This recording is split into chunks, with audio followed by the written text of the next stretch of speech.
What is up, you guys? I'm Charmx, and today I'm going to be reacting to Game Theory, The Murky History of Minecraft's Underwater Gods by the Game Theorist. Now, I don't know what to expect from this theory, but it is a Minecraft theory, which it's been a while since Matt has done a Minecraft video. But yeah, with that being said, the original link's in the description. Make sure you guys go subscribe to the Game Theorist, and without any further ado, let's begin. The ocean, a beautiful blue crystal on this cube. Is he doing a freaking SpongeBob intro parody? Vital planet we call home.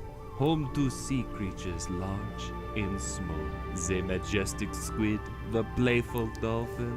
Is that Matt doing that voice? The reborn souls of the dead waiting to drag into your watery grave. All today on Game Theory. It was a weird intro, Matt. Hello in The 13 plus demographic edition? Yeah, I don't know. Am I supposed to classify this video as for kids or not? I don't know. The stupid FTC guidelines. I don't know. Anything that's like remotely Minecraft animated, freaking, I've just labeled it all for kids because I don't freaking know. Even though I don't think it is. I know a lot of old people like Minecraft, but I don't know. internet. Welcome to Game Theory, where today we're engaging in a very mature 13 plus critical analysis of a fun for all ages game, Minecraft. Does that cover me? That's what I was wondering. Is that gonna cover you for saying that? I don't know. Not gonna get hit by any FTC fines, right? Here, let me throw in some big words just in case. Entrepreneurship, anti-disestablishmentarianism, defenestration, Oh, I was hoping the big words could be a bunch of swear words. rampant consumerism. Hey, you know, speaking of rampant consumerism and that 2020 copy purge, if you want to help protect this channel while also showing your... Yeah, Matt, how many videos are going to be hit from you? Because I think most of Matt's videos have to do with kid-friendly movies and stuff. Like just Zootopia, Elsa and Anna, Frozen. Like there's so many theories Matt's done that are based off of like kids' movies and whatnot. Or movies that look like they could be targeted towards kids. Are those videos affected? I wonder how Matt's doing with the whole Copa thing. Your theorist With me, I think I have like, I went through all my videos, and I think out of the 2,000 that I've uploaded on this channel, I think I might have now 2/3, I think, 2/3 to 3/4 I've deemed kid-friendly, because I don't know. And so, I don't know. Alright, with all that housekeeping out of the way, let's talk some Minecraft, shall we? Today we're getting our Little Mermaid on and going down Oh, that's a disturbing image. where it's wetter, down where it's better, under the sea. In Minecraft, the underwater biomes just don't seem to get enough love. Sure, everyone is always excited to make songs dedicated to the fiery death plains of the Nether, or to discuss the otherworldly void of the end, but the watery depths of the overworld offer just as many breathtaking sights, unusual... Yeah, I like the coral update that they added. It looks pretty cool. ...creatures and head-scratching mysteries, and yet no one really seems to care. It's kind of like art imitating life, because here in real life, we're so focused on space exploration that most of our undersea biomes here on Earth have gone completely unexplored. I think we've only seen like 5% of them. So today I'm gonna change that. Not the 5% thing. Heck no, that water is cold. No, I'm just gonna sit on my butt and talk. Yeah, if you guys didn't know, I think 5% of the ocean, 5 to 10% of the ocean has been explored, something like that. But there's like, 90% of the ocean, we don't know what's at the bottom. And I wouldn't be surprised if a large majority of it is World War II airplanes and ships. Talk about oceans in a video game for about 18 minutes. What's the deal with the Guardians and the Elder Guardians? Where did they come from? Are they Is that what those are? I thought those were pufferfish. just giant fish creatures that really like hanging out in ocean monuments? Did they build the ocean monuments? Seems pretty unlikely. And speaking of those buildings, what's the deal with those massive underwater mazes? How do the drowned fit into all this? What are these trident-wielding mer people? Are they just zombies that fell into the water? Get ready to take the plunge, because today and next episode, we're diving straight into the deep end. What first started me down the path of ocean mysteries were the Guardians, and their bigger granddaddies, the Elder Guardians. I always thought they were pufferfish. They look kind of like pufferfish, don't they, with the spikes? I mean, in Minecraft, they can't make things circular, so I mean, I think this is like the closest thing to a pufferfish that they could make. Mob standpoint, I mean, sure, they're giant sea creatures with one eye and spikes. Nothing super weird there right off the bat, but what initially got my theorist senses tingling was the way that they attack. With a literal laser beam. An underwater eye beam that requires time to charge up before it launches at you and causes massive amounts of damage. That's pretty weird for a fish, or really any sort of natural... Find the laser! I mean, Minecraft is a game full of fantastical creatures, don't get me wrong, but attacking with eye laser cannons just felt out of place for me. Yeah, it is weird. That's why I didn't understand why the pufferfish were so powerful. So I just kept swimming, and stumbled across an even more unusual detail: their inability to die. You see, if you take a guardian or elder guardian out of the water, it just flops around on the Wow, that's weird. cubic Magikarp. But why this matters is what doesn't happen. You see, it doesn't suffocate when exposed to the air. It literally just keeps flopping around until you carve it up to make sushi. Well, it's just a video game mechanic, I hear you saying, and you'd be right.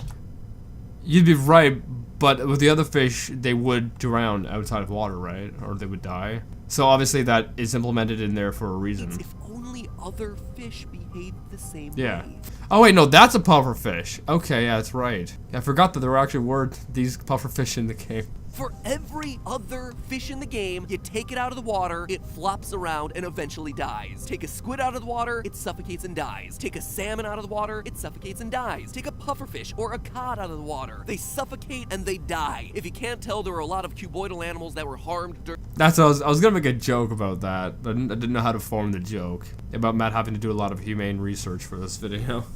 during the production of this video. Anyway, the Guardians and the Elder Guardians are the only undersea creatures that can live indefinitely on the land. So between that and the laser eye thing, there was just something, pardon the pun, fishy about them. Or, actually, that's completely the wrong pun because it was something that didn't feel fishy about them. Something that felt a bit less like an animal and a bit more like a machine. Let's look closer at the design of the Guardian. Notice the colors of its flesh and the cracked patterns across its body. It's nearly identical to the prismarine blocks that form the ocean monument around them. Coincidence? I think not. And that isn't just my observation either. In Minecraft's official mob beat... Okay, so this is kind of something I've noticed. Normally when Matt does a theory, he kind of tells you what he's gonna go for, right? And then he works his way of explaining through his thought behind it, and, you know, bringing evidence and whatnot to back up his theory. But so far, we haven't heard a theory. He hasn't said, oh, well, I think these Guardians are this, or Guardians are that. He hasn't said anything. So that's kind of weird. Normally he would have specified, you know, what his end goal was by now to prove. But I don't know. Bestiary, the in-depth guide written from the perspective of an animal researcher in the Minecraft world, they specifically allude to this fact. Quote, their skin is cracked, as if carved from some ancient rock, and their single white eye is somehow both unknowable and cruel. End quote. Ancient rock, you say? Like perhaps prismarine? The very same stone that serves as the primary building block for all ocean monuments? The only place in the game where they spawn? Further supporting the idea that the Guardians aren't made of flesh, but rather of Yeah, they do look like they are made of that. prismarine stone is their drop behavior. When killed, the Guardian has a 40% chance of dropping prismarine crystal, which, for a fish, doesn't make a whole lot of sense. I mean, if you kill a sheep, it drops you wool. If you drop a cow, it drops you, like, cow flesh. But if you're a non-organic creature built from the nearby rock... Yeah, that does make sense why it would drop the prismarine stuff. What are you trying to get at, Matt? What are you trying... What am I doing? What are you trying to get at, Matt? I wish Matt would have specified what his end goal here was to prove. So far, we're just kind of like, okay, I don't know where Matt's going, but I'm along for the ride. Rocks and minerals? Well, that could certainly explain a whole lot. And speaking of their drop behavior, the mob bestiary does a drop of its own. Another interesting tidbit about the Guardians. Quote again, Elder Guardians will also drop a water-absorbing sponge if killed by an adventurer. And if it doesn't drop a prismarine crystal, one will find raw fish of some kind in its place. Some scholars think that this is evidence that its diet consists of fish and other natural watery foodstuff, but Guardians have never been seen to wander far from their temple homes to catch them, so we cannot be sure. End quote. It's an odd detail to include there at the end, right? To specifically call out, hey, they drop fish, meaning that they might eat fish, but, you know, considering the fact that they never leave the ocean monuments they spawn in, they probably don't eat the fish. Again, all the... The fish could always swim into the monuments, couldn't they? You know, fish like areas that are, enclosed in the water, like, you know, shipwrecks and whatnot. Fish like them. So an underground temple or an underwater temple, fish would most likely like to hang out there. But, you know, if these guys eat fish, then there would be no fish in there. You know, does that make sense? Fish would swim in there, but these guys would just eat them.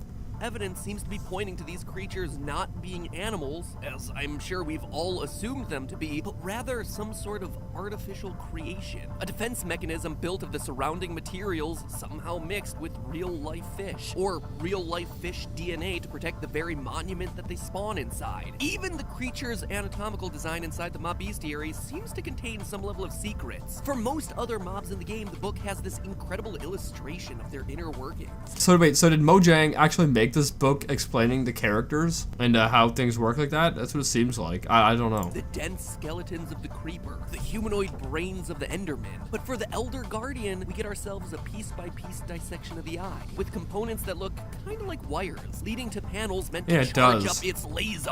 And does look like a robot, to be honest. underneath that thick, rocky skin, nothing much. A thin layer of pink with a gray area that appears to be stone. It's certainly not any sort of bony structure. It's not anything that resembles the inner workings of a fish, and it's certainly not anything that looks remotely organic. Lastly, it's worth noting that the Elder Guardian's eye will still have the ability to track a player who's invisible, seeming to suggest that this mob is dealing in the thermal spectrum, tracking your heat signature rather than any sort of visual sign of your movement patterns. So again, It's very interesting. Interesting detail about these creatures. I mean, even the name seems to allude to it, Guardian. Considering they only spawn inside ocean monuments and they're called guardians, if they were indeed man-made, well, clearly Were you under the map? Were you cheating right there, Matt? How were you doing that? Why were you doing that, huh? Someone is being a naughty, naughty boy.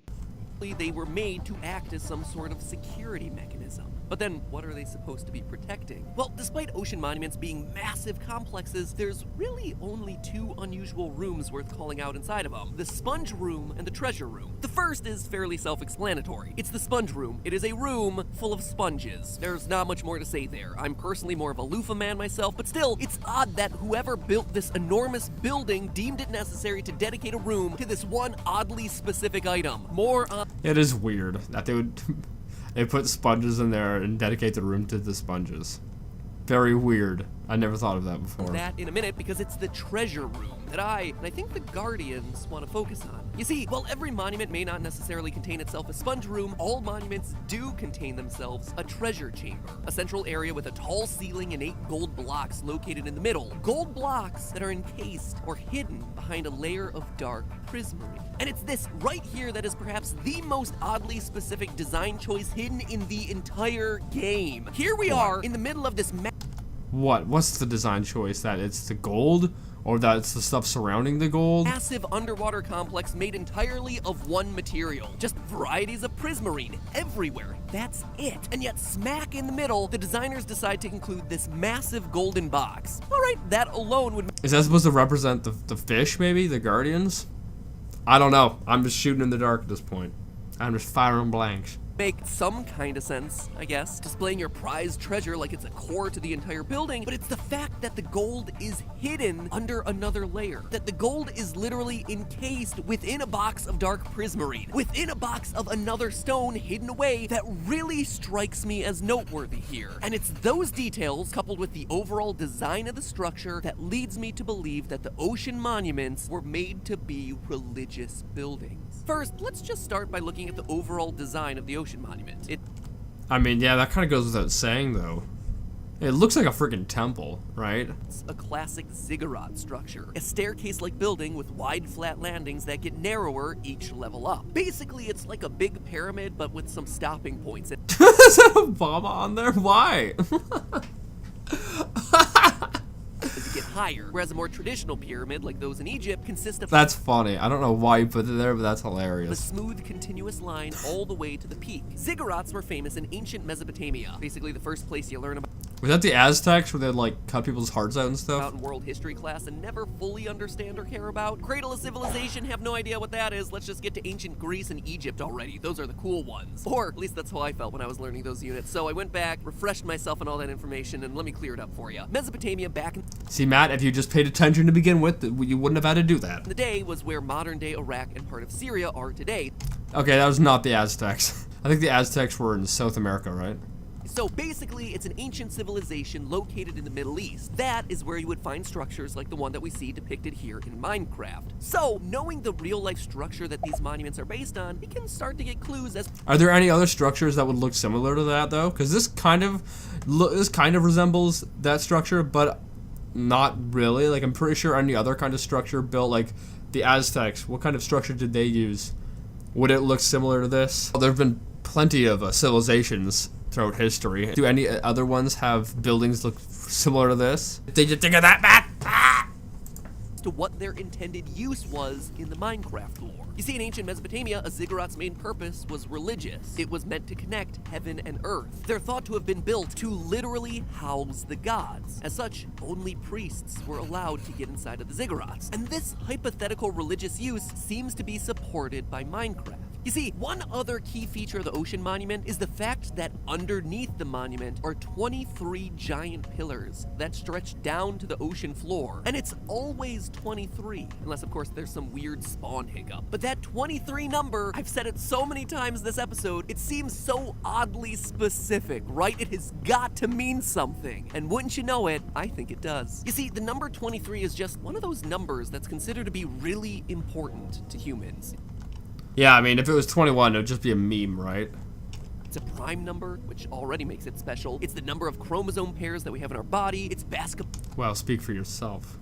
star Michael Jordan's number. There's a really bad Jim Carrey movie all about the number 23. So, you know, really important Really? That's the stuff thing? here. But all joking aside, What is that Jim Carrey movie about? I've never heard of there's it. even something called the 23 Enigma, essentially a belief that the number has some sort of magical or mystical significance because of how much it shows up in our day-to-day lives. So when it comes to numbers, 23 is kind of a big deal, just behind top 10, lucky 7, and I guess unlucky 13. But when it comes to religion, 23 is an even bigger deal. You see, in the Islamic faith, there's the Quran. It's the Islamic sacred book, just like Christians have themselves the Bible and Judaism has the Torah. The Quran is believed to be the word of God as dictated to the Prophet Muhammad, and it took, get this, 23 years for the entire book to be revealed to Muhammad. It's also Muslim belief that the first verses of the Quran were revealed to the Prophet Muhammad on the 23rd night of the 9th Islamic month. So again, in the Islamic faith, the number 23 matters a lot, meaning that those 23 pillars in the Minecraft Ocean Monument could very easily be referencing important pieces of religious architecture found around the Middle East. No, ziggurats aren't mosques, where Islamic faith is currently practiced, but they are connected by geographic region and religious connotation. Now here is where everything comes together.